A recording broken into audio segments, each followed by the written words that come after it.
警區警民關係主任陳學俊做調查。荃灣警區一直秉持以民為本嘅宗旨，透過全天候嘅巡邏工作，為區內市民提供高效嘅應急服務。我哋致力打擊罪行，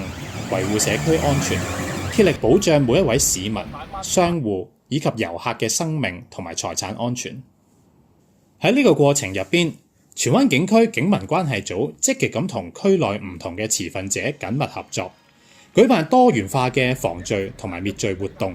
特別係透過別具意義嘅少年警訊以及奇樂警訊，同荃灣市民攜手並肩，共同提升防罪意識，唔好俾犯罪嘅分子有機可乘。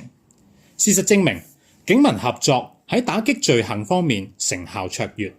荃灣區多項罪行嘅數字都錄得顯著嘅跌幅，成果有目共睹。不過，我哋仍然需要繼續努力，尤其係喺打擊騙案方面。目前，騙案仍然係香港以及荃灣警區嘅重點打擊項目之一。以下係區內最近較為常見嘅騙案手法，請大家提高警惕。第一類，電話騙案，騙徒會冒充電信公司或者銀行嘅職員，以取消服務或者保險計劃為藉口，套取你嘅個人資料同埋金錢。第二類，投資騙案，騙徒透過唔同嘅即時通訊軟件，自稱係投資專家，利用高回報或者輕鬆賺錢為理由，誘使你轉賬或者交出個人資料。第三類，網上購物騙案，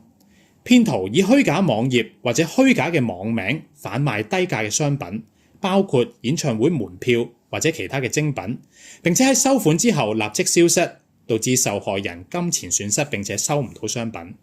騙徒手法層出不窮，大家必須保持高度警惕。面對可疑來電或者訊息，請你必須冷靜，千祈唔好輕信，並且提醒身邊嘅親友，特別是係長者，一齊提高警覺，防範騙徒。如果你有任何嘅懷疑，請立即致電防騙易熱線18222，我哋警方專業嘅團隊將會為你提供協助。此外，我哋建議大家下載香港警隊流動應用程式以及防騙視伏 App， 以便隨時獲得最新嘅警隊服務資訊同埋防騙提示。最後，感謝各位市民一直以嚟對荃灣警區嘅支持同信任，我哋將會繼續全力以赴守護荃灣嘅安全以及安寧，同大家共同建設一個和諧嘅社區。多謝大家。